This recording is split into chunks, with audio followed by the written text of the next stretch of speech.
അസ്സലാമു അലൈക്കും വറഹ്മത്തുള്ളാഹി വബറകാതുഹു. ഞാൻ സയ്യിദ് ഷാഹിദ് ആറ്റക്കോയ തങ്ങളാണ്. ആറ്റക്കോയ തങ്ങൾ പറഞ്ഞാൽ ഞങ്ങളുടെ ഉപ്പ.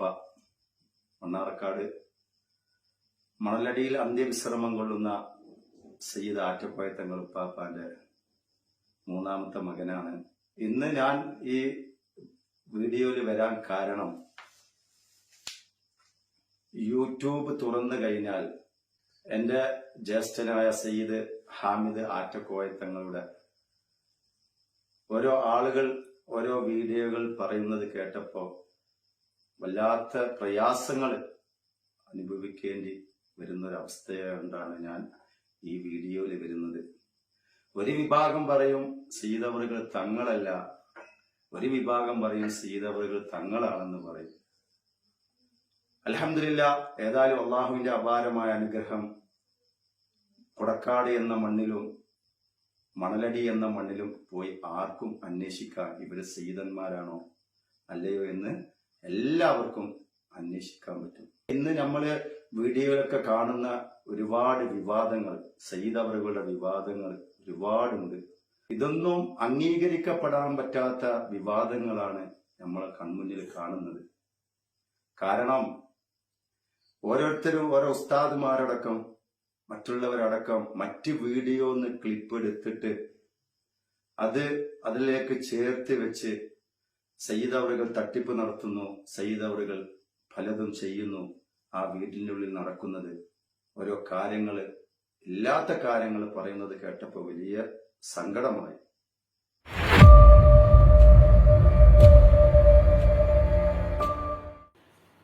അസ്സലാമു അലൈക്കും വറഹ്മത്തുള്ളാഹി. പ്രിയമുള്ളവരെ, നിങ്ങൾ ഇപ്പോൾ കണ്ടത് നൂറെ ഹബീബെ ഹാമിദ് ആറ്റക്കോയ എന്ന മനുഷ്യന്റെ ഒരു സഹോദരനാണ്.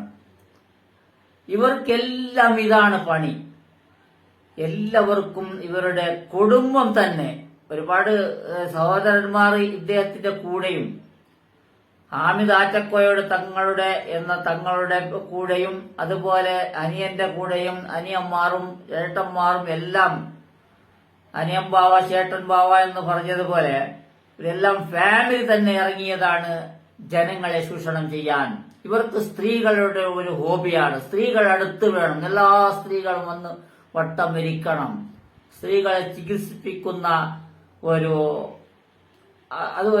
ഇവർക്ക് ഹോബിയാണ്. ചികിത്സിപ്പിക്കാം, സുഖമില്ലെങ്കിലും ഉണ്ടെങ്കിലും പോവാ ചികിത്സിപ്പിക്കാം. പിന്നെ കൊടിമരത്തിനെ ആരാധിക്കാം.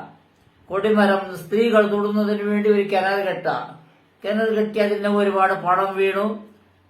സ്ത്രീകൾക്ക് അതിൽ തൊടാൻ കഴിയാത്തത് കൊണ്ട് അവിടെ പ്രാർത്ഥിച്ച് നിങ്ങൾ പണം ഇട്ടാൽ മതി എന്ന് പറഞ്ഞ് അവിടെ പണം ഇട്ടു.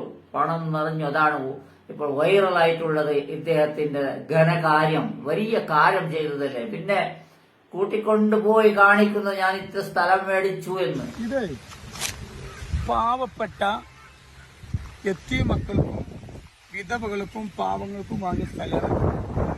നിങ്ങൾ ആ കൊടിമരത്തിന്റെ അതല്ലേ ഇപ്പൊ നിങ്ങളെ പ്രശ്നം. ഇത് നിങ്ങൾ കാണും, 14 സെന്റ് സ്ഥലമാണിത്. ഇപ്പൊ ഇവിടെ പിന്നെ ഒരു സെന്റ് സ്ഥലം വിൽക്കാൻ 1 ലക്ഷം. മനസ്സിലായില്ലേ? ഇത് പൈസ ഫുള്ള് കൊടുത്തിട്ടില്ല, പകുതി കൊടുത്തിട്ടുള്ളൂ, കായില്ലാത്തതുകൊണ്ടാണ്. ഇത് പാവപ്പെട്ട എത്തിയ മക്കൾക്കും വാങ്ങിയത്. നിങ്ങൾ കണ്ടിട്ടില്ലല്ലോ. ഇത് എത്ര റുപ്യ വേണം? നിങ്ങള് എന്റെ പിന്നെ നന്മകൾ കാണുന്നില്ല, തിന്മകൾ മാത്രമേ കാണുന്നുള്ളൂ. ഇത് നോക്കി, ഈ ഏറ്റവും സ്ഥലം മോനെ, ഇത് 3-3.5 ഏക്കറാണ്. മനസ്സിലായില്ലേ? ഇത് വലിയ സ്ഥലമാണിത്. ഇത് കാട് മൂടിക്കാണ്. ഈ വീടിന്റെ ബാക്കിലൊക്കെ ഈ കാട് മൂടിയാക്കും. ഇൻഷാല്ലാ അത് പെട്ടെന്ന് 5 ദിവസം കൊണ്ട് നേരെ മുതലതിയാക്കും കേട്ടാ. പിന്നെ 70 പെൺകുട്ടികളെ കെട്ടിച്ചു. 70 പെൺകുട്ടികളെ. അത് നിങ്ങൾ കണ്ടോ?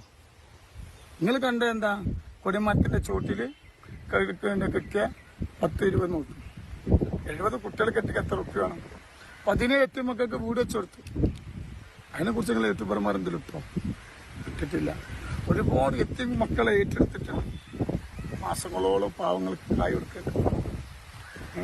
അത് നിങ്ങൾ എന്തെങ്കിലും അറിഞ്ഞോ? ഇല്ല. നിങ്ങൾക്ക് എന്താ കണ്ടത്? കൊടിമരത്തിന്റെ ചുവട്ടില് വെച്ച് എനിക്കാരെങ്ങൾക്ക് അസൂയാണ്. ഏക്കര കണക്ക് സ്ഥലം മേടിച്ചു, 10-60ഓളം, എത്ര 60 എത്രയോ പെൺകുട്ടികളെ കെട്ടിച്ചു കൊടുത്തു എന്ന്. പെൺകുട്ടികൾ ആരാണ്? ഈ ഹാമിദ് ആറ്റക്കോയ എന്ന മനുഷ്യനിക്ക് ഹർജി വെച്ചത് ആരാണ്? സ്ത്രീകളെ വിളിച്ചു കൂട്ടി അവരെ കൊതിപ്പിച്ച് അവരെ പെൺകുട്ടികളെ എല്ലാം പറഞ്ഞു കൊടുത്ത് അവർക്ക് നിങ്ങളെ കെട്ടിച്ചു കൊടുക്കാമെന്ന് പ്രോത്സാഹിപ്പിച്ച് പിന്നെ ഇവർ സ്വന്തം ഭർത്താക്കന്മാരെ പോലും മൈൻഡാക്കാതെ എല്ലാം നമുക്ക് തങ്ങൾ മതി എന്ന് പറയുന്ന ഒരുപാട് കാര്യങ്ങൾ, 1-2 അല്ല. ഇതെല്ലാം ഇതുവരെ വന്ന വീഡിയോയിൽ നിന്ന് ഓരോ കഷ്ടമാണ് ഞാൻ പറഞ്ഞത്. തങ്ങൾ വരുന്നു എന്ന് പറഞ്ഞ് ഗൾഫിൽ നിന്ന് വന്ന ഭർത്താവിനെ പോലും കൂട്ടാക്കാതെ അവിടത്തേക്ക് ആ സ്ത്രീക്ക് എത്താൻ കഴിഞ്ഞില്ല. തങ്ങൾ വരുന്നു വീട്ടിലേക്ക്, എന്റെ വീട്ടിലേക്ക്, അതുകൊണ്ട് ഭർത്താവിന്റെ വീട്ടിലേക്ക് ആ സ്ത്രീ എത്തില്ല. ഭർത്താവ് ഗൾഫിൽ നിന്ന് വരുന്നതാണ്, അതിനേക്കാൾ വലിയ സംഗതിയാണ് ഈ തങ്ങൾ വരുന്നത്. എന്ത് തങ്ങള്? ആർക്കെങ്കിലും സഹായിക്കുകയാണെങ്കിൽ അതിനെ പറഞ്ഞു നടക്കുകയല്ല, ആരെങ്കിലും കെട്ടിച്ചു കൊടുക്കുകയാണെങ്കിലും അതിനെ പറഞ്ഞു നടക്കില്ല. അത് സ്വന്തം പണത്തിൽ വേണം, അതല്ലെങ്കിൽ കച്ചവടം ചെയ്ത് കിട്ടുന്ന പണത്തിൽ വേണം, അതല്ലെങ്കിൽ അതിനൊരു ചാരിറ്റി പോലത്തെ നല്ലൊരു സംഘടന വേണം.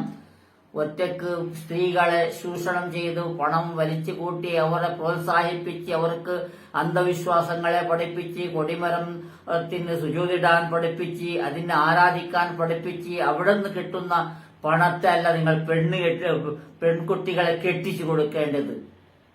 പെൺകുട്ടികളെ കെട്ടിച്ചു കൊടുക്കുന്നത് വലിയ കാര്യമൊന്നുമല്ല. അല്പം വിദ്യാഭ്യാസം ഉണ്ടെങ്കിൽ പെൺകുട്ടികൾ അങ്ങനെ കെട്ടിച്ചേക്കും. അതല്ലെങ്കിൽ ഹാമിൽ തങ്ങൾ ഉണ്ടെങ്കിലേ അവിടുത്തെ കേരളത്തിലുള്ള പെൺകുട്ടികളെ പോകും. അവർ കല്യാണം കഴിച്ച് പോകണമെങ്കിൽ ഹാമിൽ തങ്ങൾ ഇല്ലെങ്കിൽ ആരും പോകില്ല. എല്ലാം പുര നിറഞ്ഞ് നിൽക്കേനെ ഇദ്ദേഹം പറയുന്ന കാര്യത്തിൽ. അതൊന്നുമല്ല, എല്ലാവരെയും പ്രോത്സാഹിപ്പിച്ച് പെൺകുട്ടികളെയും കുട്ടികളുടെ അമ്മമാരെയും എല്ലാം വരുത്തി കൂട്ടി ചെയ്യുന്ന കാര്യമാണ്. പിന്നെ കെട്ടിച്ചു കൊടുക്കാതെ നിർവാഹമുണ്ടോ? പറഞ്ഞ് പ്രോത്സാഹിപ്പിച്ച് കൊതിപ്പിച്ചിട്ട് അടുത്ത് ഇരുത്തുന്നതല്ലേ. അതുകൊണ്ടാണ് ഇതെല്ലാം സംഭവിക്കുന്നത്. ഇത് ഇവിടത്തേക്ക് നിൽക്കുന്നതല്ല, എല്ലാവരും ഇതിന്റെ കാര്യത്തിൽ ഇറങ്ങിക്കഴിഞ്ഞോ ഇതിനെ അവസാനിപ്പിക്കാനുള്ള അവസ്ഥയും ഉണ്ടാകുന്നതിൽ ഒരു സംശയവുമില്ല. ഇൻഷാ അല്ലാഹ്. അസ്സലാമു അലൈക്കും വറഹ്മത്തുള്ളാഹി.